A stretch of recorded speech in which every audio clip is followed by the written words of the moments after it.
दोस्तों नमस्कार। 17 नवंबर की तारीख है आज। मध्य प्रदेश में मतदान चल रहा है।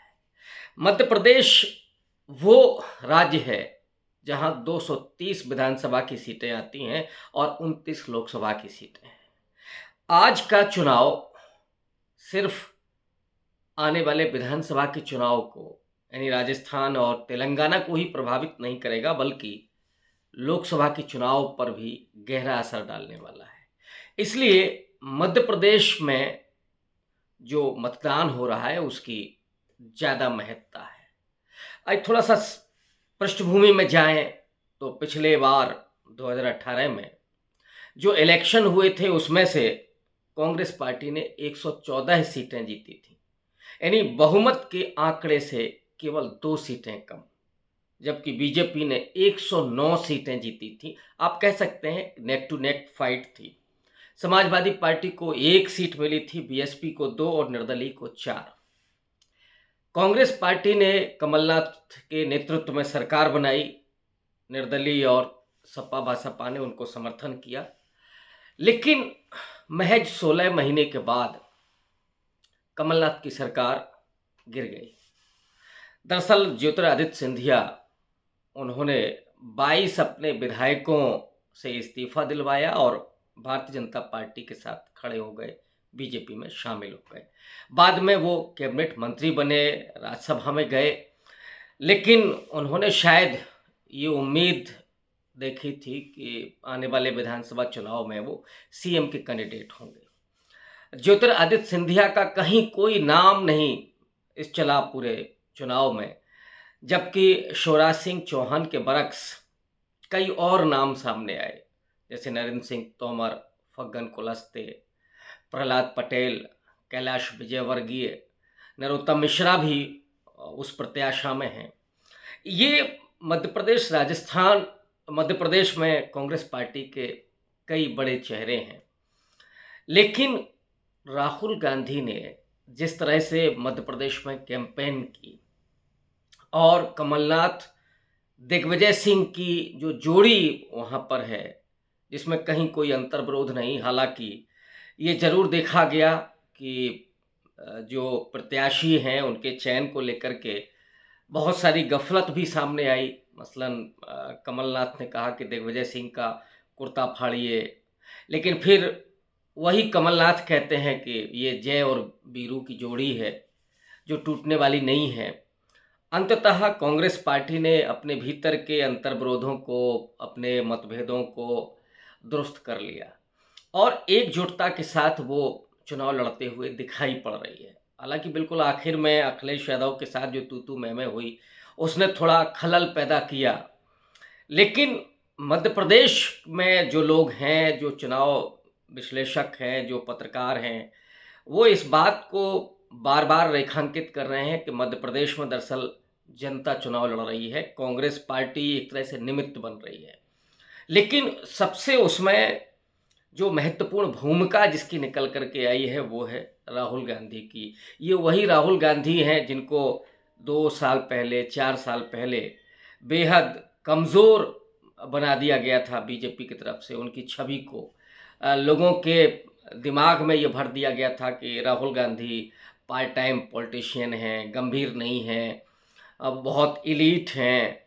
उनके ऊपर परिवारवाद के आरोप लगे, कांग्रेस पार्टी पर परिवारवाद के आरोप लगे और अंततः राहुल गांधी ने और सोनिया गांधी ने अपने आप को वहाँ से निकाला।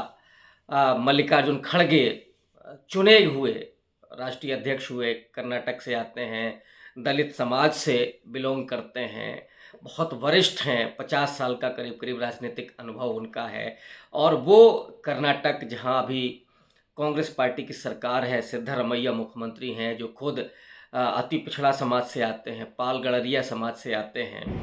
वहाँ से निकल कर आने वाले मल्लिकार्जुन खड़गे जो निश्चित तौर पर मध्य प्रदेश में और पूरे उत्तर भारत में भी प्रभाव डालने वाले हैं। दक्षिण में तो उनका प्रभाव है ही, क्योंकि जो दलित वोट बैंक कांग्रेस पार्टी से खिसक गया था, उसको फिर से पाने की कोशिश भारतीय जनता पार्टी कर रही है और मल्लिकार्जुन खड़गे उसका सबसे बड़ा चेहरा हैं।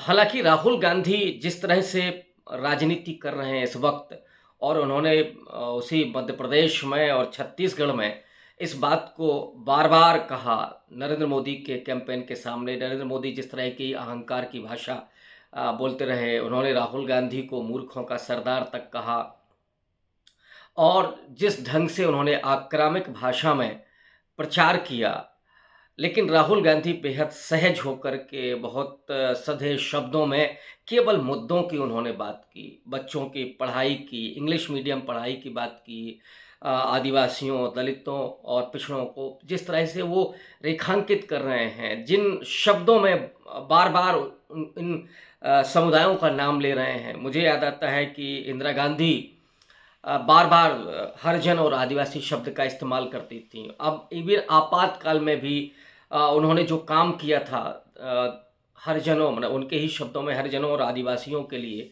उसने एक बड़ी रेखा खींची, उसका मूल्यांकन नहीं हुआ, या उस पर उसका मूल्यांकन करने वाले लोग कम हैं। मैं उस पर कभी वीडियो बनाऊँगा, और शायद 19 तारीख को जब इंदिरा गांधी की जयंती होगी उस दिन इस पर बात करेंगे।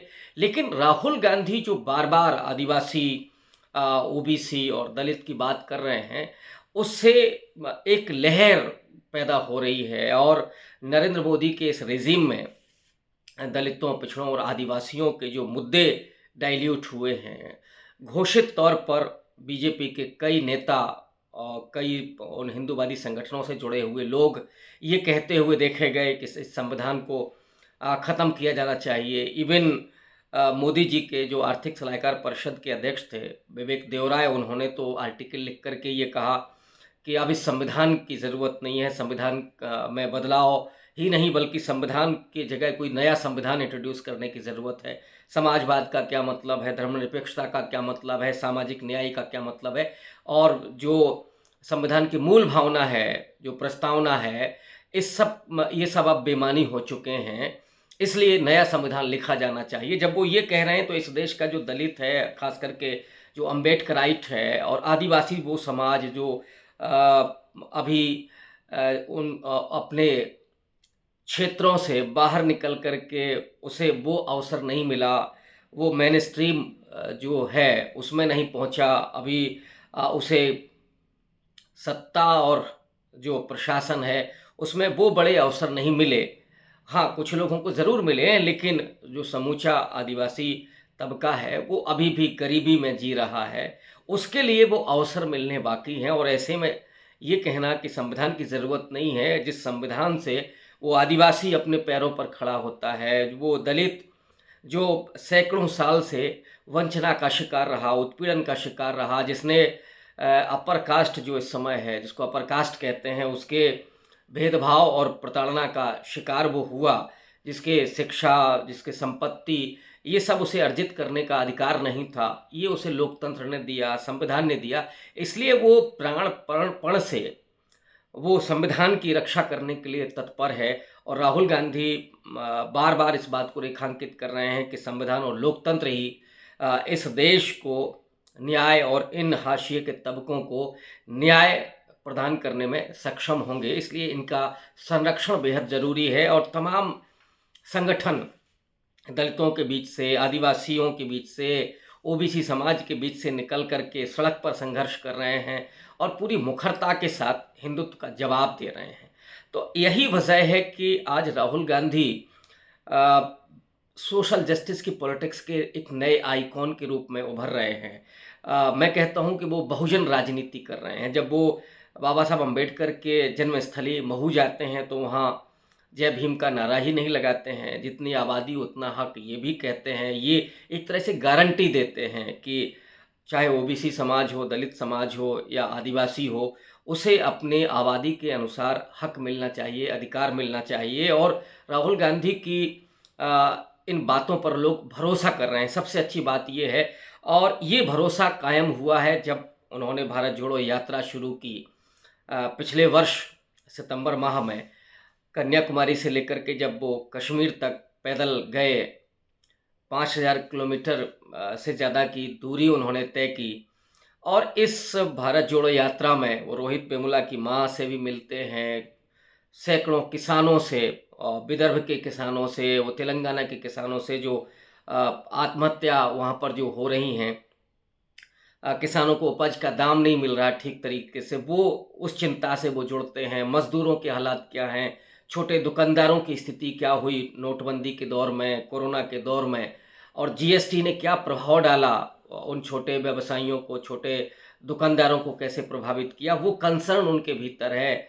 जो नौजवान पीढ़ी है जिसके सपने होते थे पायलट बनने के, कलेक्टर बनने के, डॉक्टर, इंजीनियर और प्रोफेसर बनने के सपने होते थे, जो पत्रकार बन के इस लोकतंत्र में अपनी भूमिका अदा करना चाहता था, वो सारे एस्पिरेशन नरेंद्र मोदी ने ख़त्म कर दिए और लोगों के हाथ में वो 5 किलो राशन का झोला पकड़ा दिया। इससे इस देश का नौजवान बेहद परेशान है और मध्य प्रदेश में राहुल गांधी कह चुके हैं कि नौजवानों ने नरेंद्र मोदी को वोट दिया, लेकिन मोदी जी ने बदले में उनको सिर्फ बेरोजगारी दी। ये जो एजेंडा है, जो कोर एजेंडा है, महंगाई का सवाल है, उसमें कुपोषण का सवाल है और पत्रकारिता का सवाल है, उसके कि जिस तरह से उसने सरेंडर कर दिया है और कारपोरेट के जो मालिक हैं वो मीडिया को चला रहे हैं और वो उनके हाथ में रिमोट कंट्रोल है, अडानी के हाथ में रिमोट कंट्रोल है नरेंद्र मोदी का, और नरेंद्र मोदी सारा पैसा दे रहे हैं अडानी को, जबकि जो गरीब है वो और ज़्यादा गरीब होता जा रहा है। अमीर और गरीब के बीच की खाई बढ़ती जा रही है और इसके तो बाकायदा प्रमाण मौजूद हैं कि कोरोना के दौर में भी सैकड़ों अरबपति हो गए, लेकिन उसी दौर में तकरीबन 10 से 20 करोड़ लोग गरीबी रेखा के नीचे चले गए। अब कोई इस देश में कोई समिति नहीं बनती, कोई उस तरह से आंकड़े नहीं आते, लेकिन खुद मोदी सरकार ये कहती है कि 81 करोड़ लोगों को वो राशन दे रहे हैं। इसका मतलब है कि इतने लोग उस कंडीशन में पहुंचे हुए हैं कि जिनको राशन की ज़रूरत है। तो इन मुद्दों पर मध्य प्रदेश का चुनाव चल रहा है और ऑब्वियस है कि जो मध्य प्रदेश की जनता है वो 18 साल के बीजेपी के शासन से आजिज आ चुकी है।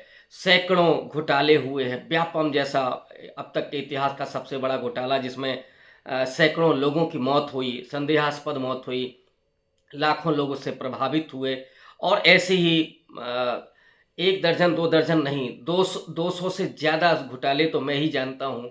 और इधर जो नरेंद्र सिंह तोमर के बेटे का वीडियो आया, उसने ये साबित कर दिया, जो वो व्यक्ति कनाडा में बैठा हुआ है वो जिस तरह से बात कर रहा है, और उसका ये आरोप है कि 10,000 करोड़ का पैसा भेज करके कनाडा में ज़मीन खरीदी गई और उसमें भांग और गांजा का व्यवसाय होना था। तो ऑब्वियस है कि जो भांग और गांजा है वो भारत में आएगा, उससे लोगों को नशा वो करेंगे और उससे प्रभावित होंगे, दुष्प्रभावित होंगे। आपको याद होगा कि गुजरात के कई पोर्ट पर वो अफीम से लेकर के हीरोइन, कोकीन, ये आप करोड़ों अरबों रुपए की पकड़ी गई। वो कहाँ से आ रही थी, कैसे आ रही थी, इसकी कोई जांच नहीं हुई। और वो पोर्ट कई बार अडानी के, इस समय तो 1/3 से ज़्यादा पोर्ट अडानी साहब के पास हैं। राहुल गांधी ने जिसको कहा कि हर 500 किलोमीटर पर आप देखेंगे तो अडानी का एक पोर्ट मौजूद है।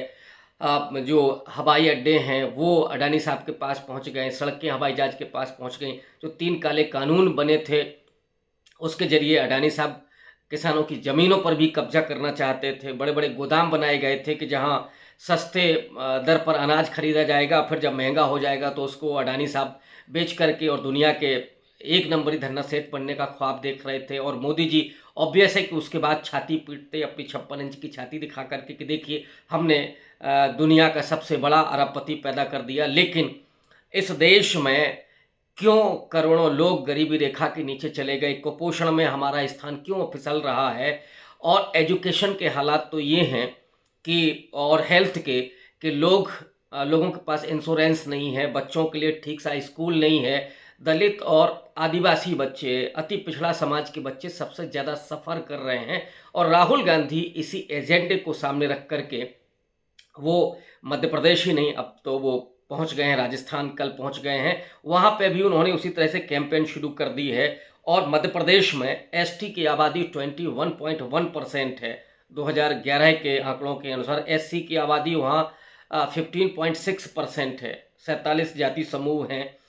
तो ये जो कुल मिलाकर के आबादी है ये हो जाती है आपकी 36-37%, जिसको राहुल गांधी सीधे एड्रेस कर रहे हैं। उसी तरह से ओबीसी समाज है, वो 45 से 55% हो सकता है, क्योंकि जाति जनगणना के आंकड़े नहीं है, इसलिए हम दावे के साथ कुछ नहीं कह सकते। लेकिन भारतीय जनता पार्टी और आरएसएस की जो पॉलिटिक्स रही है मध्य प्रदेश में, जो उन्होंने ओबीसी आउटरीच किया है कि लगातार उमा भारती, बाबूलाल गौर और फिर शिवराज सिंह चौहान मुख्यमंत्री, तीनों ओबीसी समाज से, इसका मतलब है कि वो उनकी नज़र ओबीसी समाज पर थी। जो वहाँ पे लोध है, कुर्मी है, यादव है, पवार है, ये कई बड़ी जातियां हैं, गुर्जर है, ये समुदाय बड़े तादाद में हैं, मजबूत हैं, और वो बीजेपी के साथ पहले जुड़े हुए थे। लेकिन अब जब आरक्षण को डाइल्यूट किया गया, ओबीसी को एनएफएस किया गया, नौकरियां उनकी लगभग ख़त्म कर दी गई, नौकरियां सरकारी बची ही नहीं है, मोदी जी ने तो वो करिश्मा किया है। तो ऐसे में ये एजेंडा बना हुआ है ओबीसी का, दलितों का, आदिवासियों का, जो एक तरह से कहें कि कांग्रेस के पक्ष में जाता हुआ दिख रहा है। तो इस वीडियो में इतना ही, फिर बात करेंगे, फिर मिलेंगे। बहुत शुक्रिया।